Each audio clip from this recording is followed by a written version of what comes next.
여러분 안녕하십니까? 이충건입니다. 오늘은 최근 환율이 외환 위기 때보다도 더 급등하고 있는데 그 이유와 원인 그리고 대책은 무엇인가에 대해서 말씀을 드리겠습니다. 원 달러 환율이 올해 들어서만 7% 넘게 오르면서 2008년 금융위기 당시보다 높은 상승폭을 보이고 있습니다. 근본적으로 킹 달러로 불리는 달러 초강세 현상에 따라서 전 세계 통화가 함께 겪고 있는 현상이기는 합니다. 하지만은 다른 나라에 비해서 유독 우리나라 원화 가치가 많이 떨어지고 출렁임이 심한 것이 문제입니다. 한국 경제가 그만큼 대외 취약성이 크다는 것을 나타내는 것입니다. 우리나라는 1990년도부터 환율 변동제를 도입했습니다. 방송에 앞서 아직 이충건 교수 방송의 구독자가 아닌 분은 동영상 아래 구독과 좋아요를 눌러주시기 바랍니다. 방송 제작에 큰 힘이 됩니다.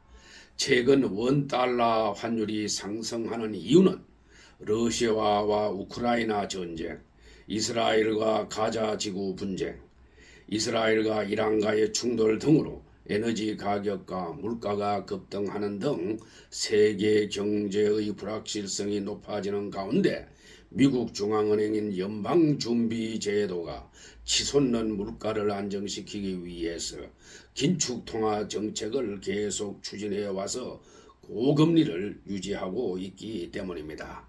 그에 따라서 강달러 현상이 지속되고 있기 때문입니다. 4월 19일 1382.2원에 마감한 원달러 환율은 작년 말 종가인 1288원보다 7.3%나 올랐습니다. 연초 3개월 반의 변동폭만 보면은 글로벌 금융위기가 일어난 2008년에 6.9%, 외환위기 직전인 1997년에 5.8%보다도 높은 수준입니다. 주요 6개 통화에 대한 달러 가치를 나타내는 달러 인덱스가 올해 들어 4월 19일까지 4.7% 오른 것과 비교를 한다면 원화 가치의 하락폭이 더 눈에 띕니다. 환율 상승 자체도 문제지만 하루하루 변동성도 지나치게 큰 편입니다.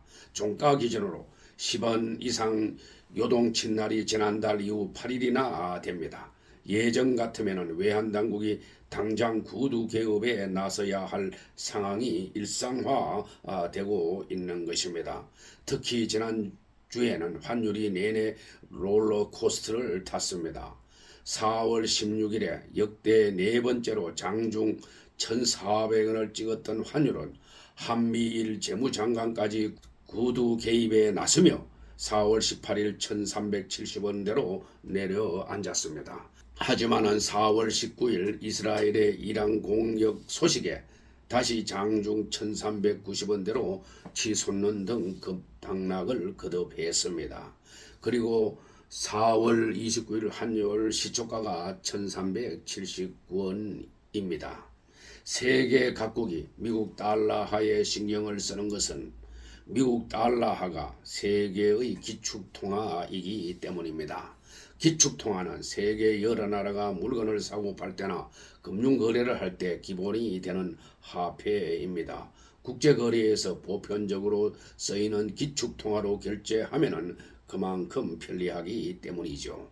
실제로 국제 간, 국가 간, 기업 간 국제거래는 주로 달러화로 이루어지고 있습니다. 국제은행 간 통신협회인 스위프트의 통계에 따른다면 최근 국제거래에서 가장 많이 사용하는 통화는 달러화로 약 40%이고 그 다음은 유로화가 약 37%입니다. 우리나라가 2021년에 수출하고 받은 결제대금의 83.9%가 또 수입하고 지불한 결제대금의 80.1%가 달러화였습니다. 달러화는 2차 세계대전 이후부터 기축통화의 지위를 유지하면서 전 세계 각국이 운영하는 외환보유액의 약 60%를 차지하고 있습니다. 기축통화인 달러화는 다른 통화에 비해서 더 높은 수준의 신뢰를 받으며 안전자산으로서의 유리한 위치를 차지하고 있습니다. 전 세계적으로 미국 달러와 초강세 현상이 뚜렷한 가운데 우리나라의 원화 가치 하락폭이 주요국 대비 유독 큰 것으로 나타났습니다. 연초 이후 원화 가치는 미국 연방준비제도 페드가 달러 지수를 산출할 때 활용하는 26개 주요 교역국 중에서 6번째로 크게 떨어진 것으로 나타났습니다. 연초 이후 이달 4월 19일까지 미국의 26개 주요 교역국의 달러 대비 환율 등락폭을 살펴본 결과 원달러 환율 상승폭은 7.3%로 26개의 나라 중에서 6번째로 높은 것으로 나타났습니다. 한국은 전쟁 중인 러시아의 4.2%, 이스라엘의 3.7%보다 환율 상승폭이 더 높았습니다. 이 기간 중에서 환율이 가장 많이 상승한 나라는 일본으로 9.8%였습니다. 이어 칠레 8.8%, 스웨덴 8.5%, 스위스 8.2%, 아르헨티나 7.7%에 이어서 6번째로 높았습니다. 원화 가치가 다른 나라에 비해서 많이 떨어진 건 그만큼 한국 경제가 대외 변수에 취약하다는 것을 나타내는 것입니다. 고환율은 가뜩이나 높은 국내 물가를 자극하고 있습니다. 왜냐하면 수입 물가를 또 높이기 때문입니다. 국제 원유를 비롯한 원자재 가격이 오름세를 보이는 상황에서 환율까지 올라가면은 수입 기업들의 원가 부담이 커질 수밖에 없는 탓입니다. 통상 고환율은 수출 기업들에게는 호재였지만은 이번 국면에서는 좀 다르다고 할 수가 있습니다. 수출 경합국인 일본의 엔화 가치가 우리나라보다 더 크게 하락하는 슈퍼 엔저 현상에 국내 기업들도 발목이 잡힌 상태입니다. 고환율이 물가를 끌어올려 내수를 억제하고 수출 부진까지 초래하는 내후 외환의 위기에 직면할 수도 있는 것입니다. 환율이 불안한 오르내림을 계속하고 있지만은 외환 방파제는 튼튼한지는 의문이 듭니다. 한국은행 외환보유액은 2021년 말에 4,631억 달러에서 지난 3월 말 4,192억 달러로 400억 달러 이상 줄었습니다. 지난해 정부는 환율 급변동에 대응하기 위해서 쌓아둔 외국환 평흥기금 중에서 20조 원을 세수 펑크를 메우는데 끌어썼습니다. 환율이 어떻게 급변할지 모르는 상황에서 외평기금을 변칙적으로 운영하는 것은 신중해야 할 것입니다. 정부는 향후 거시정책 운영에서 환율 운용에 각별한 관심을 기울여야 할 것입니다. 롤러코스터처럼 요동치는 금융시장에서 효율적으로 관리하지 못하면 더 큰 어려움에 직면할 수도 있는 것입니다. 한국은행에 따른다면 1분기 민간 소비는 전기 대비 0.8% 증가하여 2022년 3분기 1.6% 이후 가장 높은 증가세를 보였습니다.